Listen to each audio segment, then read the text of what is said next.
You can't fake a frequency. So today I am breaking down the real everyday places where your feminine energy either shows up strong or gets talked out of you. If you did not catch part one, go and watch this first because in the part one, we talk about femininity as something internal, your birthright, your discernment, your actions speaking for you, and watching the way you talk to yourself. Today is part two, and this one is about how that inner energy actually shows up outward in your relationships, the way you carry yourself, and how you see your own body. Hi, beautiful soul. Welcome back on Lights of Dipa. And if you're new here, hi, I am Deepa. I am a transformational coach and energy healer, and I help you be the best version of yourself. I help you be unshakable and step into your full power. All right, let's start now. I want to start with something completely controversial is the fact that I do not participate in the hate man trend. And I can tell you I have millions of reasons to actually hate those, but no. I know it might not be popular to say, but hear me out. I'm not saying to ignore the red flags or to pretend bad behavior don't exist, because they do. What I'm saying is constantly broadcasting there are no good ones left anymore doesn't actually protect you. It actually lowers your expectations until the bare minimum starts to look acceptable. And I've noticed that whatever standard I hold for myself and the people I surround myself with is the standard I end up receiving. So instead of complaining about who is out there, I started asking myself a different question. What am I actually allowing? Because you cannot control other people, but you can absolutely control what you give your energy in and where you put your attention. Because where focus goes, energy flows.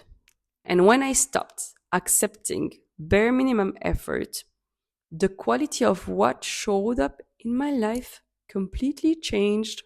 Not overnight, but it changed. And it's not about anyone else fixing themselves for me, but it's about deciding what I will and won't take in my energy field.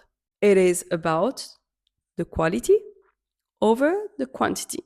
The next concept genuinely reframed how I moved through life. And this is the difference between chasing and attracting. So much of what we are taught in the society we are in that hustle driven world, is to chase. Chase the job, chase the relationship, chase the goal, force the door, even if it does not open. That is a very masculine way to move through life. There is nothing wrong with that masculine energy. We need it too. But femininity operates completely differently. Femininity is not about forcing, but more about becoming the person who naturally draws things in. Think about the energy of someone who is fully present, enjoying their life, not performing for anyone, versus someone who is visibly straining to get anyone's attention. One pulls people in, the other one pushes them away, even when the intention behind it is actually the same. And this doesn't mean sit back and relax and do nothing.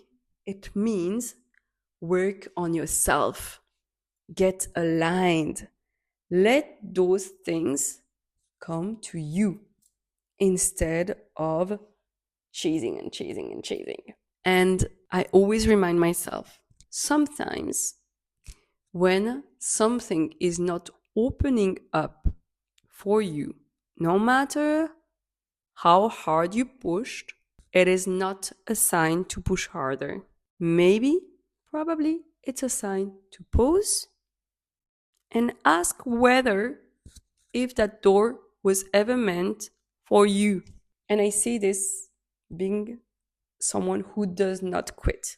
But what matters here is again the alignment. Now let's talk about getting dressed. Another topic that I love because I think we conflate two different things: confidence and validation.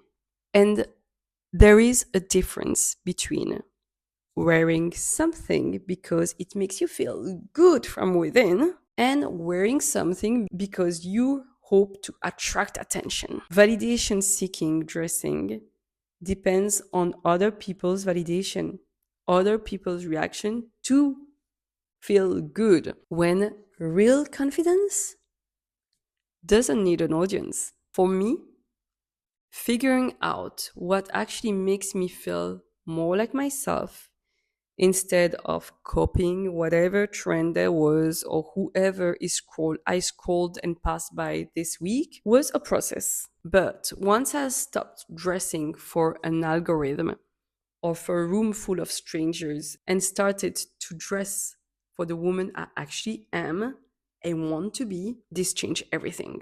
Confidence became something I carried in the room, not something I was hoping to get from others. Now, let's talk about something I've leaned into since a while is be kind and have empathy. It sounds so simple, almost too simple to mention, but I think we have normalized a level of coldness online in real life that does not serve us. Being kind to a stranger, offering a smile to the person you're gonna encounter on the street, being kind to a service worker, someone having a hard day you know nothing about is not weakness. This is actually one of the most powerful things you can put in the world and in your inner world because it comes back around. It ripples back to you. I always try to remember that everyone I interact with is fighting something I cannot see. And that changes how I show up, specifically when I'm frustrated. And it doesn't mean tolerating disrespect. It means, again, choosing generosity when I have the choice. It ripples back to you. And offering gesture of kindness increases also your vibration. This is like it goes from within. Try it, you'll see. And the last point here is something super important that took, at least on my side, a lot of time to embody is the relationship with our body. Because a lot of us are completely disconnected from their body and from our femininity. Society hands us this narrow image of what a feminine body should look like. And unfortunately, if you don't fit in, you do struggle with the image of yourself and with your body. And it's not true. Femininity is not just one body type. Femininity is not a waist size. It is not a skin color, an eye color, a certain silhouette. Every type of body, athletic, curvy, small, tall, whatever it is a feminine body because it is your body and you decide the femininity you want to live. You are the woman living in that body. What helped me a lot here with the relationship with my own body that I used to dislike so much when I was younger. I was like, too brown, too fat, too curvy. I don't like this and this. I wish I had that hair.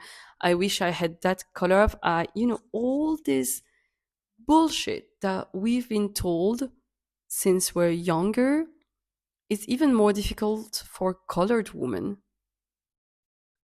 But what helped me in all that struggle is to stop chasing a certain shape, to stop chasing what society was telling me was good and beautiful, and to take care and give respect and love to the body I have.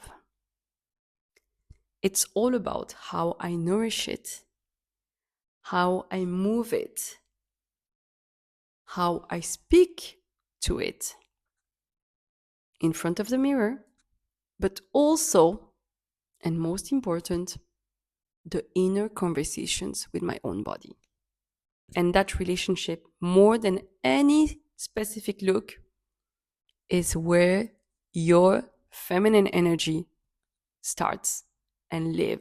So that's it for the two-part conversation. We went from the inner world and inner work to how it moves through your relationships, your image, and your body in part two. If you've been here for a while, you will realize that I always see the full picture. I always talk about the inner world and how the inner world has an impact in how we show up.